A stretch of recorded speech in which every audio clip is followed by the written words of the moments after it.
Okay. Ready? 1, 2, 3. Okay. Hi guys. Assalamu alaikum, everybody. Welcome to Simply Hausa. I think. So right now we were just wearing masks, guys, because unfortunately we are in a pandemic. Yeah. Wait, can I get some kilishi? Oh, and we're eating kilishi though. Mm-hmm. We're branding Yahuza. Look at Yes, guys. the best food spot in Ghana. I think it's in Abuja too. Isn't it I'm not Kaduna? sure. Oh. That's good. It's so good, y'all. I'm sorry Yeah. about eating, guys. But this is like our Anyway. mukbang. Right, we're just Kind of gonna like do a little bit of mukbang. a life update and talk about things surrounding that. So basically, what happened was, I think somebody got hitched. yeah, Somebody got hitched. somebody got married, yeah. Somebody got married. We don't know Which who. one? Which one? Which one? Anyways, guys, yeah. So I got married in, yay! You know, when did I get married? It was either December or January. Yeah, well, no, because, I got She's acting married. like she's been married for 30 years, y'all. No, because I got married in the courts, and I got married Islamically, and then we did a party. So we just kind of wanted to go, since, I got married, just kind of talk about marriage processes in the Hausa culture. So, and then also the Islamic process and kind of how they're similar and a little bit how they're different,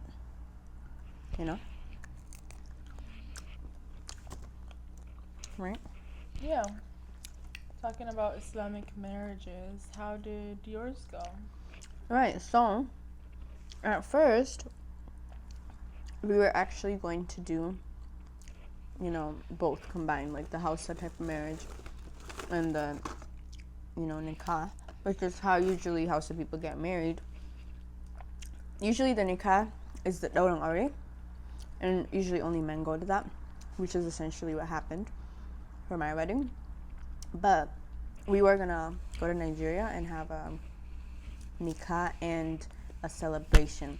But usually in Hausa weddings, you have like a 7-day celebration of weddings, You have the kamu, you have like a luncheon or a party, a few parties. Sometimes different people will host you different parties. Maybe the groom's side. Salele. I think Salele and kamu. Kaya Maria. Kaya Maria. Kaya Maria, which is like taking the bride to her husband's house, basically. Each one is in itself a whole thing, like you can go in detail with each one. A whole event. A whole food, music, partying, relatives that you've never met before in your life. Random people off the streets. Yeah, because there's no a lot of times it's like everybody can just come, there's no invitation, except for now. I think people are doing more with the parties, they'll do invite only, and they'll put security at the gate and only people that are invited. But I don't know, for the last wedding I went to in Nigeria, it was so long ago. It was 2011 or 2010. Wait, no way. Like somebody that you knew? Yeah, family. Oh, okay, family. Yeah, I haven't been to a wedding in so long in Nigeria. I've been to Nigerian weddings, right. Not in Nigeria. Obviously, it's different. But anyway, so yeah, there's a process. But I actually wanted to talk about the before you get married, the process with that, and how that differs. With the two families talking to one another and how the meher is done. Right. Beforehand, too. So, with the Islamic marriages, the meher is talked about with, the the bride families. Yeah, but the bride actually just like she decides what her meher is gonna be like. That is what is supposed to be Islamically. And it can be anything. It can be like, oh, I want.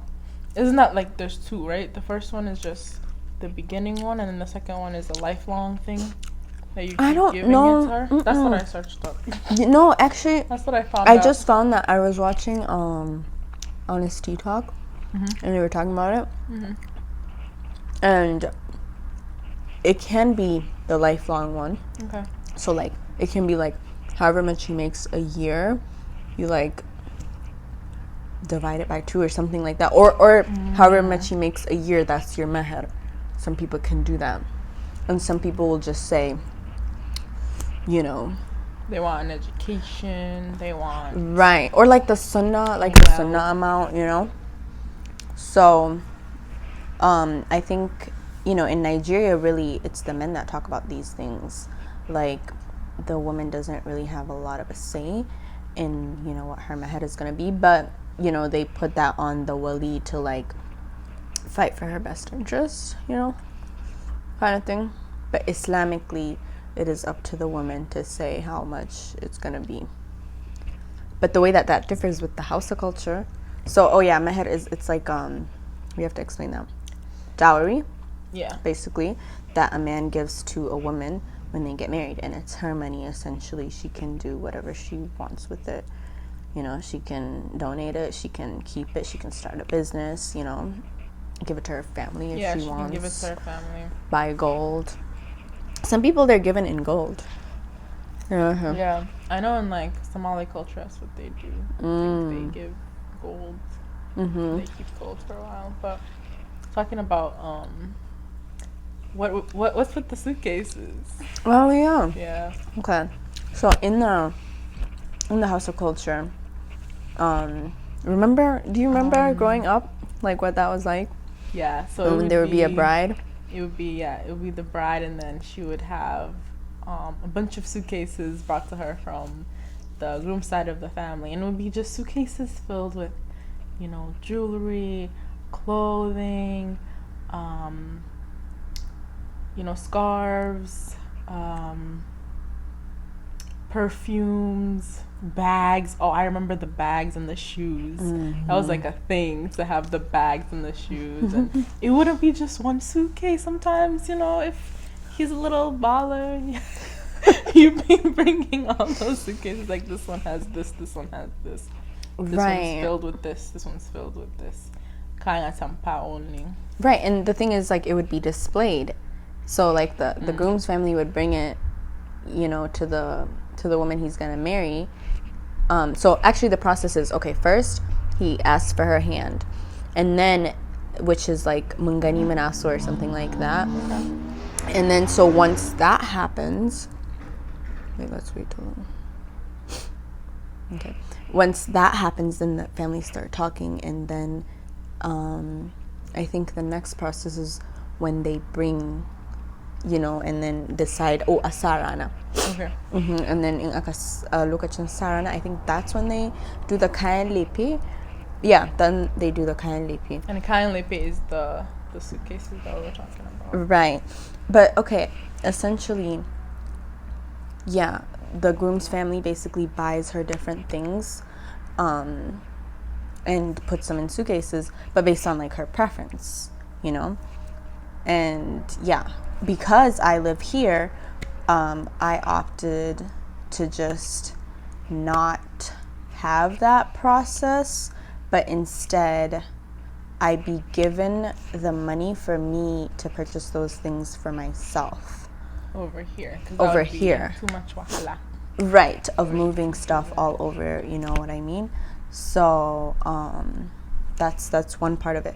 But what differs from that in Islam actually does not make you do that. So if it was really Islam, then that and the meher would be one thing. Right. You know? So that's the thing. In the Hausa culture, you have the meher and you have the suitcases. That's not even tied into it. It's like I feel like it's like more of an offering. This is what we're gonna provide for, you know, our bride. This is what we got to like. It's a kind of a show off in a way. I'm not Yeah, trying to. honestly, and that's where it can be really, because it can become like a competition, like, oh well, this person, this is what was brought, and this person, and it's honestly, it takes away from the bigger picture of what like marriage really is, because it's that part is just a wedding, it's a celebration, you take your stuff, you go home, and do they see it ever again? No, like. So, that was like an interesting difference.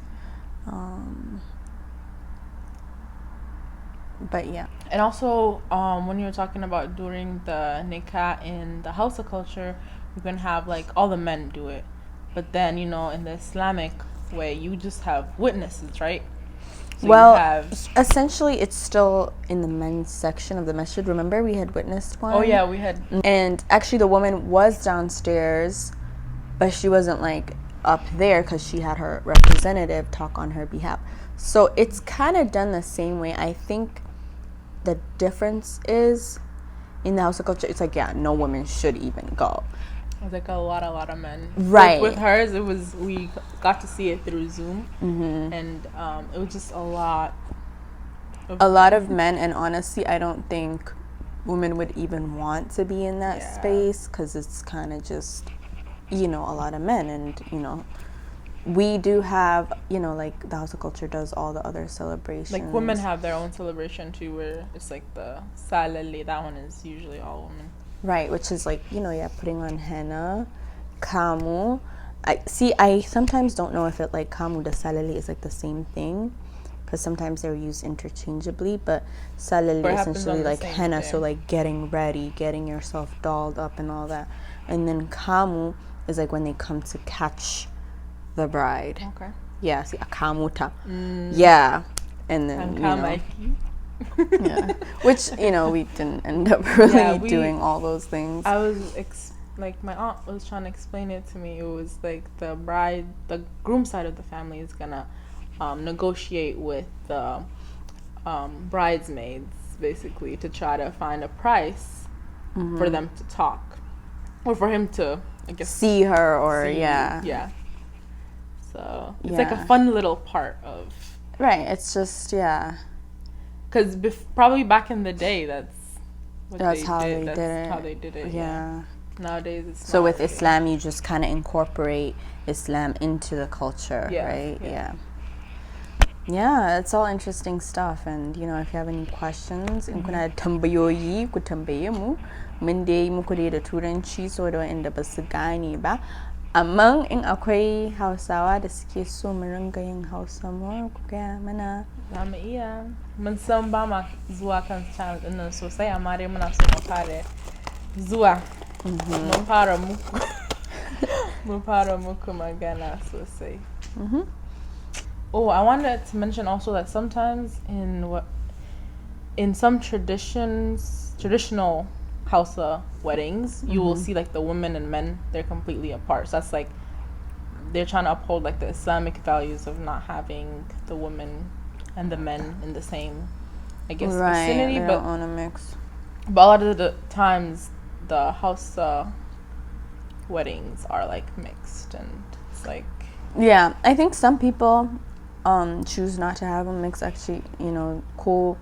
When we were trying to do them, like I think we were discussing those things as options of like some events maybe no men, but like I think the party sides, it's usually mixed, like the guys' friends, the girls' friends, and then it's essentially a thing where other people can meet other people too, like right. That's some other people find husband. Hers, but like no, I'm just kidding. That's not why you came to us. What? Because you're my sister. You better be there. Oh, okay. Obviously I came because you're my sister, and that's like such a big deal, obviously. Yeah, so you can choose the things that you want in yours. Yeah. And be like, you don't do that. Yours was cute.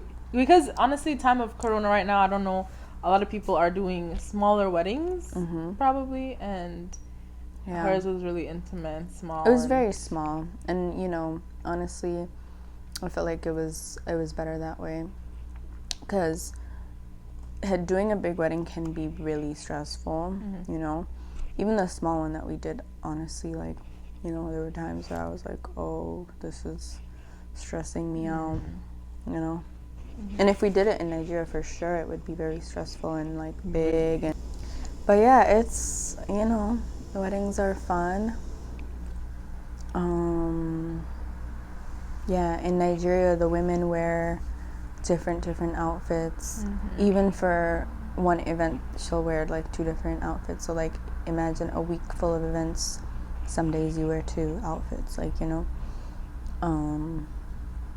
It's a big deal, honestly, and I've been like seeing so many pictures and videos of people's weddings. I'm like, wow, like, people be grand doing weddings.